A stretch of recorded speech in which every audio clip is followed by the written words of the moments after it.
At this very moment, leaders are meeting in Glasgow to evaluate the effectiveness of measures to tackle climate change and to propose new measures. With devastating consequences of climate change being felt all over the world, people are approaching COP26 with an urgency never felt before. This year's COP needs to be a turning point. We must leave oil in the ground. Every moment we continue to rely on fossil fuels, we are taking one step closer towards an unlivable planet and losing out on reaping the huge benefits of investing in the clean energy industry. This year, devastating wildfires and heat waves ravaged our country from coast to coast to coast. The consequences of climate change will only get worse if we continue to have political inaction. Canada is a big culprit. Over 80% of our emissions come from the burning of fossil fuels to generate energy and heat for industrial, commercial, and institutional use. Our buildings are leaky and need retrofits. Our cars still run on fossil fuels, and our workers need support transitioning from the oil and gas industry into the renewable industry. But where is our government in all of this? While individuals can do what we can in our given socio-economic realities, it is not enough. We need our government to step up and take action now. We have just elected a new government, and now is the time to really pressure them. Similarly, we need to begin campaigning leading up to the provincial election next June. Just a few days ago, over 20 countries and institutions, including Canada, launched a joint statement committing to end direct international public finance for unabated coal, oil, and gas by the end of 2022. The Fossil Fuel Non-Proliferation Treaty calling for a global phase-out of fossil fuels and a just transition, and can make sure our government does not break this promise. Toronto signed on in July of this year, and we must continue to pressure Canada to sign on to this treaty as well. There is no time to waste. Canada must step up and lead the fight against climate change.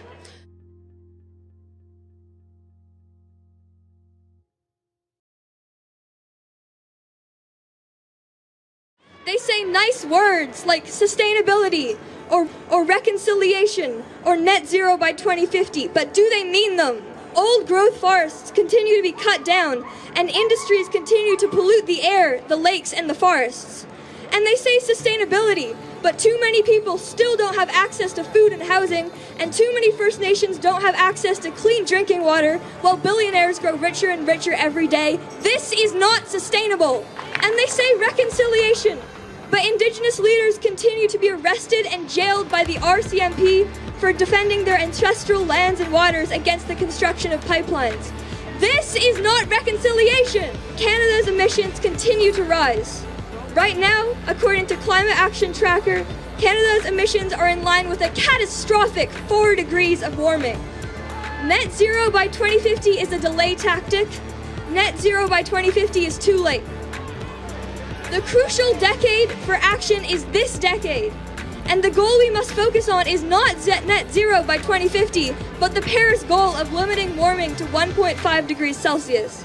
That is the goal we must strive for if we are to avoid the worst extremes of climate breakdown, if we are to secure a livable future for all. And this goal just may be possible, but to reach it we need to at least have emissions by 2030. In other words, to reach that goal and secure a livable future, we need a rapid and just transition away from fossil fuels starting now. To Mr. Trudeau and all the world leaders at COP26, listen to us when we say, this is about science, this is about justice, this is about lives.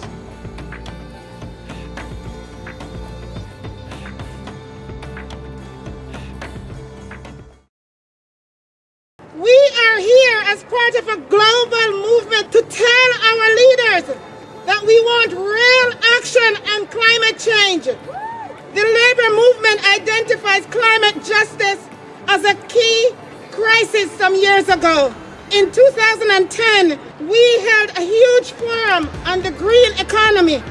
Unions have bargained collective agreement languages that requires employers to set up workplace committees to address climate change at the workplace level.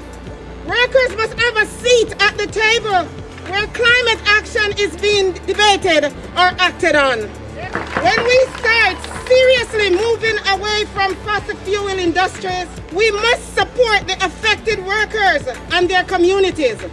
Ontario was one of the first jurisdictions in the world to close its coal plant. But no provision was made for affected workers or the communities. It was only because there was a strong collective agreement that workers were not left.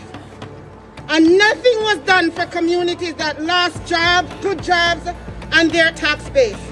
We must do better. Green jobs in the caring economy, healthcare, education, community services. Green jobs in building public transit infrastructure.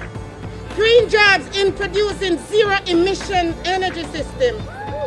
Green jobs doing massive energy retrofit to existing building.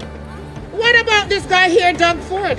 His very first act as premier was to cancel one of the strongest climate change programs in North America. We need a job-rich transition, great jobs for all workers, things like community benefit agreement, so racialized workers have equity access to jobs in billion-dollar green infrastructure projects. We have work to do. Climate justice is union business. Solidarity, everyone.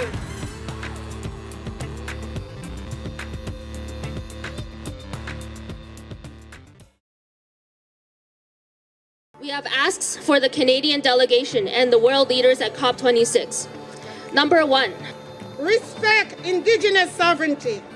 and honor free, prior, and informed consent for Indigenous peoples, which means RCMP is kept off unceded territories and OPP off Six Nations treaty land. Number 2, Phase out fossil fuels. we demand commitment to Canada's fair share at COP26, an end to all fossil fuel subsidies, no new fossil fuel development and infrastructure, no false solutions, and commitments to invest in energy efficiency and renewable energy. Number 3, A just transition for communities and workers. we demand support for a global Green New Deal, guarantee good jobs and livable incomes for all, and clean up justice and reparations for BIPOC communities to overcome environmental racism. Global justice now. We demand an increase in Canada's pledge to the Green Climate Fund for climate mitigation, adaptation, and green development in the Global South, and respect for Indigenous sovereignty globally. We must believe in a future free of fossil fuels. If we imagine a different world, we can make it a reality. To quote Seth Klein's book, A Good War, the next generation of students won't know what a gas station is, except what they see in old movies. Let us get this job done.